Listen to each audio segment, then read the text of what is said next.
നമസ്കാരം. ഇന്ന് ഞാനുള്ളത് വത്തിക്കാൻ സിറ്റിയിലാണ്. നമുക്കറിയാം തൊട്ടു പുറകിൽ സെൻറ്റ് പീറ്റേഴ്സ് ബസിലിക്കയാണ്. പരിശുദ്ധ ഫ്രാൻസിസ് മാർപ്പാപ്പയുടെ അവസാന രാത്രി എന്ന് വേണമെങ്കിൽ പറയാം. അദ്ദേഹം ഈ മണ്ണിൽ ഉറങ്ങുന്ന അവസാനത്തെ ദിവസം കൂടിയാണ് ഇന്ന്. നമ്മളെയൊക്കെ വിട്ട് അദ്ദേഹം യാത്ര പറയുമ്പോഴും അദ്ദേഹത്തിൻ്റെ ജീവിതം ശരിക്കും പറഞ്ഞാൽ ഒരു സെലിബ്രേഷൻ തന്നെയാണ് എന്ന് വേണമെങ്കിൽ പറയാം.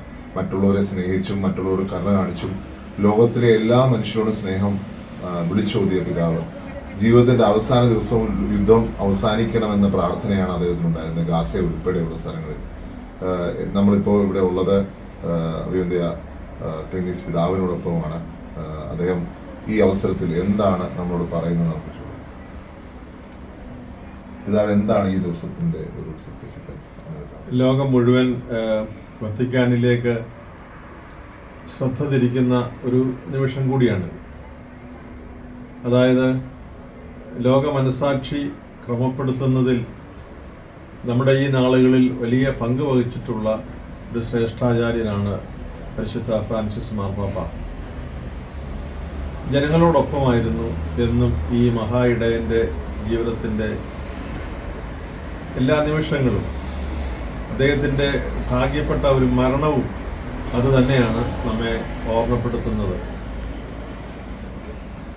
ഉയർപ്പ് തിരുനാൾ ദിവസം വന്ന് നഗരത്തിനും ലോകത്തിനും ആശീർവാദം കൊടുത്ത് യുദ്ധം അവസാനിപ്പിക്കണം, സമാധാനം പുലരണം എന്ന് ലോക മനസാക്ഷിയോട് പറഞ്ഞാണ് അദ്ദേഹം സ്വർഗത്തിലേക്ക് പോയിരിക്കുന്നത്.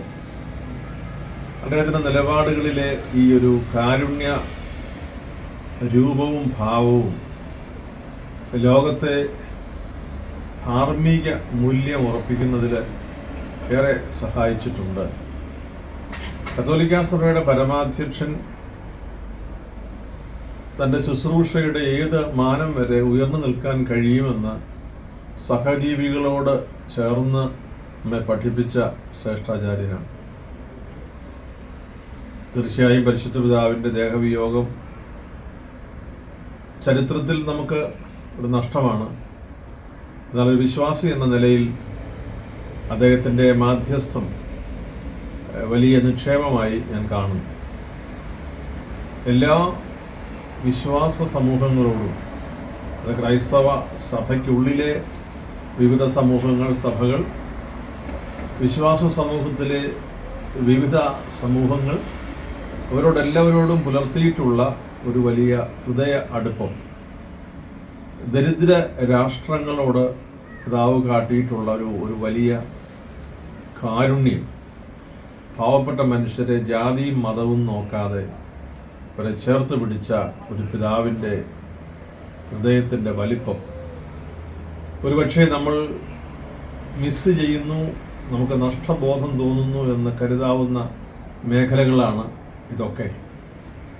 ഒരുപക്ഷെ ജീവിച്ചിരുന്നപ്പോൾ തിരിച്ചറിയുവാൻ സാധിക്കാതെ പോയ മൂല്യങ്ങളും നമുക്കിത് തന്നെയായിരിക്കാം. ലോകം വിട പറയുന്നത് കാണുവാൻ നമുക്ക് ഭാഗ്യം ലഭിച്ച ഒരു വലിയ മനുഷ്യൻ്റെ അന്തിമ ദിവസത്തിനാണ്. അമേരിക്കൻ പ്രസിഡന്റും ഇന്ത്യയുടെ പ്രസിഡന്റും ഉൾപ്പെടെയുള്ള ലോകരാഷ്ട്ര തലവന്മാർ വത്തിക്കാനിലെത്തി ഫ്രാൻസിസ് പാപ്പായുടെ മൃതദേഹത്തിൻ്റെ മുമ്പിൽ അന്തിമ ഉപചാരം അർപ്പിച്ച് കബറടക്ക ശുശ്രൂഷയിൽ സംബന്ധിച്ച്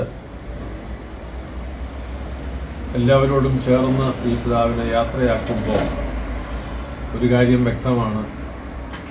അദ്ദേഹം ലോകത്തിന് ഒരു പുതിയ പാഠം നൽകി അദ്ദേഹം കടന്നുപോയിരിക്കുന്നു. അഴിവില്ലാത്ത ഒരു രാജ്യത്തേക്ക് ദൈവം കൈപിടിച്ചുയർത്തിയിരിക്കുന്ന മഹത്വത്തിൻ്റെ നാട്ടിലേക്ക് ഫ്രാൻസിസ് പാപ്പായ്ക്ക് ദൈവം നിത്യശാന്തി നൽകി.